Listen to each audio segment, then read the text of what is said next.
결정적인 날이 다가옵니다. 어느 날 상해에서 시장을 걷는데 남루한 옷을 입은 한 조선인 상인이 그와 부딪혀요. 그런데 그 조선인 상인이 이 천주교인이었어요. 그가 뭐라고 이야기하냐면, 지금 이 중국에서 동쪽에 보면 조선이라는 나라가 있는데 그 조선에서 예수를 믿는 사람들이, 천주교인들이 다 참수당하고 있습니다. 이 말을 듣자 갑자기 그의 마음속에서 막 열정이 일어나는데, 그 모든 슬픔과 눈물이 다 사라져버리고 내가 조선의 복음을 전하여야겠다, 그 불같은 마음이 일어나는 거예요. 이 강국 바벨론이 일어나 유다를 친다. 유다는 망한다. 예루살렘 성전도 망한다. 너는 그 파괴되는 자리에 서게 될 것이다. 그러나 너는 그 고난의 자리에서 일어나라. 고난 가운데 사명을 감당해라. 나의 말씀을 외쳐라. 고난 가운데 사명의 끈을 놓지 마라. 이렇게 말씀하시는 것입니다. 이것이 끓는 가마의 환상의 의미예요. 여러분, 우리가 일어나야 할 자리가 있답니다. 어디입니까? 내가 무너진 그 자리에서 일어나는 거예요. 2013년도 한 해는 여러분 반드시 기도하십시오.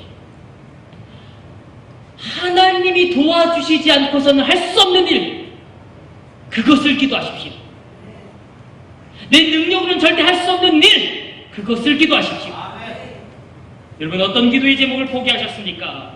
우리가 다시금 기도할 때에 전적으로 새로운 인생, 전적으로 새로운 사랑, 전적으로 새로운 영역, 전적으로 새로운 통찰, 전적으로 새로운 능력, 만일 내가 나의 무너진 자리에서 일어나서 다시 소망을 품고 기도를 하나님께 올리게 될 때에 우리에게 전적으로 새로운 인생, 전적으로 새로운 삶, 전적으로 새로운 영역, 전적으로 새로운 사업, 전적으로 새로운 계약이 열릴 것입니다. 자, 보세요. 밑줄 친 거 보세요. 45년 동안 여호와께서 말씀하신 대로 생존케 하셨나이다. 이게 무슨 뜻입니까? 내게 능력이 있어서, 내게 어떤 자원이 있어서 도전한다고 하지 않고 내가 살아있음으로 도전한다. 그가 선포하고 있는 것입니다. 여러분, 살아계십니까? 내가 살아있음으로 도전한다. 갈렙처럼 그 놀라운 위대한 도전을 품으시고 2013년도를 이겨내시길 축원합니다. 여러분, 그래서 우리가 살구나무가지의 환상, 우리가 종말론적 환상이라고 이야기하잖아요. 우리가 늘 고백하지 않습니까? 내게 가장 좋은 것은 아직 오지 않았습니다. 아멘? 내게 가장 좋은 것은 아직 오지 않았습니다. 그래서 환상을 보십시오. 여러분, 이 하나님 환상을 본 사람의 특징은 무엇입니까? 사로잡힌다는 거예요. 하늘 환상이 사로잡혀버린다는 거예요. 이 회복의 환상이 사로잡혀버리십시오. 여러분, 어떤 사람이 일을 할 때 아주 그 일을 잘하는 사람이 있어요. 어떤 사람이 그 일을 가장 탁월하게 잘하느냐? 그 일에 완전히 사로잡혀버린 사람이에요. 제가 옛날에 병문이가 게임하는 걸 봤는데, 용서하십시오. 너무 열정적으로 병문이가 게임을 해서 잊을 수가 없어요. 막 그 게임에 막 사로잡혀가지고 막 그 젊음을 불태우면서 막 다 이기더라고요. 다 이겨요. 여러분, 사로잡혀서 공부하면 책도 뚫어버립니다. 병문이가 막 사로잡혀서 하니까 모니터도 막 뚫어버리듯이 사로잡혀서 막 공부하면 책도 뚫어버립니다. 사로잡히십시오. 회복의 환상에 사로잡히십시오. 마지막 세 번째, 우리가 환난 날에, 고난의 때에 하나님이 주시는 비전이 있는데, 그 비전이 무엇이냐? 결론부터 말씀드리면 일어나라라는 비전이에요. 일어나라. 우리 13절 말씀 우리 같이 한번 읽어보겠습니다. 13절 말씀 시작.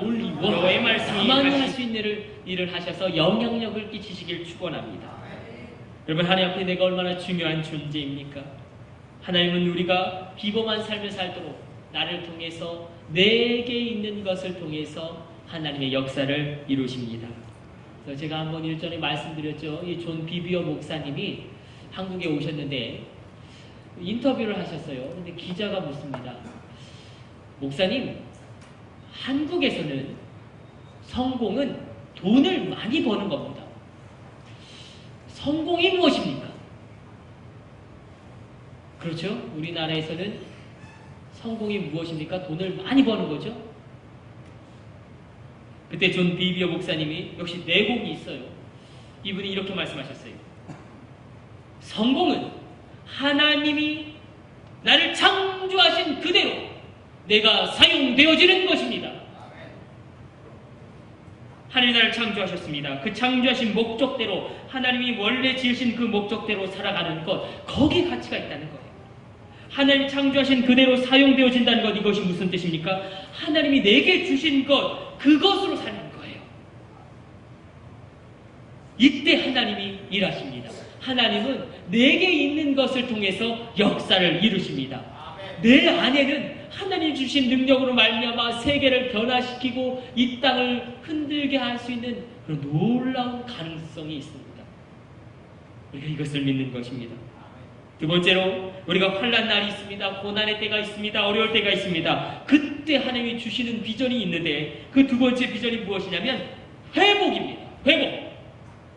회복. 우리 계속 고백하고 있죠? 우리 다시 한번 고백해 봅시다. 2013년도는 내 인생의 최고의 한 해가 될 것이다. 아멘. 그래서 우리도 예레미야처럼 하나님이 그를 선택하셨음에도 불구하고 내게 능력이 없습니다. 내게 자격이 없습니다. 하나님의 사명을 거절할 때가 있습니다. 하나님, 내게 정말 아무것도 없습니다. 하나님의 사명을 회피할 때도 있습니다. 그때 우리의 고난과 환난 날에 주시는 하나님의 비전은 무엇이냐? 내가 너를 쓰겠다. 내가 너의 자녀를 쓰겠다. 내가 혜진이를 쓰겠다. 혜원이를 쓰겠다. 민이를 쓰겠다. 하율이를 쓰겠다. 하예리를 쓰겠다. 하진이를 쓰겠다. 우리 주일학교가 엄청나게 부흥하고 있어서 우리 유을아를 쓰겠다. 그 비전을 붙잡으십시오. 내가 너를 쓰겠다. 너의 자녀를 쓰겠다 말씀하시는 것입니다. 그래서요, A.W. 토저라고 이 시대에 가장 강력하게 하는 말씀을 증거했던 그런 선율교가 중에 한 분이 목산술 받기 전에 그가 이렇게 오늘 예레미야 오늘 본문 말씀을 인용하면서 이렇게 기도해요. 뭐라고 기도하냐면, 나의 하나님, 저는 저의 연약함과 무능력을 한탄하느라 시간을 낭비하지 않을 것입니다. 책임지는 분은 제가 아니라 주님이십니다.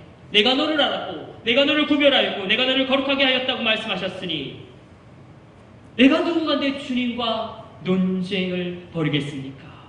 하나님은 나를 쓰겠다라고 환상을 보여주시는데, 여러분, 그 환상에, 그 비전에 응답하십시오. 우리가 한번 냉정하게 생각해 보면요, 자격이 있어서 하나님의 일을 하는 사람은 아무도 없습니다. 우린 절대적으로 부족하지만 그냥 그 상태로 쓰이는 거예요. 뭐 베드로에게 하나님이 너 대학 졸업하고 와라 이렇게 말씀하셨습니까? 예수님이 베드로에게 야, 너 고등학교 졸업하고 와라 그렇게 말씀하셨습니까? 아니에요. 너 지금 와라. 내가 너를 쓰겠다. 내가 갖고 있는 능력 그 가운데서 하나님의 쓰겠다는 그 음성이 있는 것입니다. 그런데요, 그냥 나를 쓰시지 않죠. 나에게 능력을 주십니다. 주님은 나에게 능력을 주십니다. 그것을 믿고 살아가십시오. 4절에도 11절에도 13절에도 그리고 끊임없이 반복되는 그 문장이 있죠. 여호와의 말씀이 내게 임하여 이르시되, 하나님이 비전을 주는 가장 강력한 통로는 하나님의 말씀입니다. 말씀 가운데 비전을 붙잡으십시오.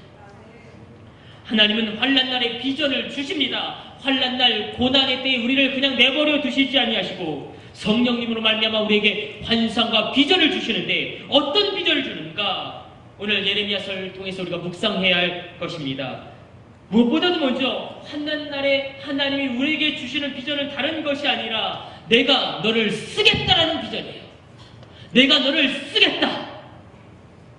오늘 하나님 말씀하시죠. 4절과 5절입니다. 우리 한번 같이 읽어보십시다. 여호와의 말씀이 내게 임하니라 이르시되, 내가 너를 복중에 짓기 전에 너를 알았고 내가 태에서 나오기 전에 너를 구별하였고 너를 열방의 선지자로 세웠노라 하시기로, 내가 너를 알았고 내가 너를 구별하였고 내가 너를 세웠노라. 이것이 무슨 뜻입니까? 내가 너를 쓰겠다.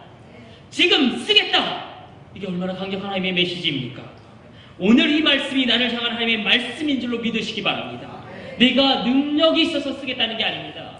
내가 어떤 자원이 있어서 나를 쓰겠다는 것이 아니라 하나님이 그냥 나를 쓰겠다는 거예요. 이 환상을 보십시오. 하나님이 나를 쓰겠다는 그 환상을 보십시오. 거기서부터 우리 삶의 역전을 시작될 것입니다. 여러분, 계속 말씀하시잖아요. 내가 너를 모태에 짓기 전에 너를 알았고 내가 배에서 나오기 전에 너를 성별하였고 너를 여러 나라의 선지자로 세웠노라. 여러분, 우리 누구는 그 누구도 아무렇게나 지어지지 않았습니다. 아무렇게나 태어난 사람이 없습니다. 왜냐하면 하나님은 우리에게 사명을 주셨습니다. 여러분과 똑같은 사람은 이 세상에 아무도 없습니다. 여러분과 똑같은 사람은 영원히 없을 것입니다. 이것은 무슨 뜻입니까? 하나님이 나를 독특하게 만드셨는데 나에게 사명을 주셨다는 거예요. 하나님은 절대 쓰레기를 만들지 않으세요.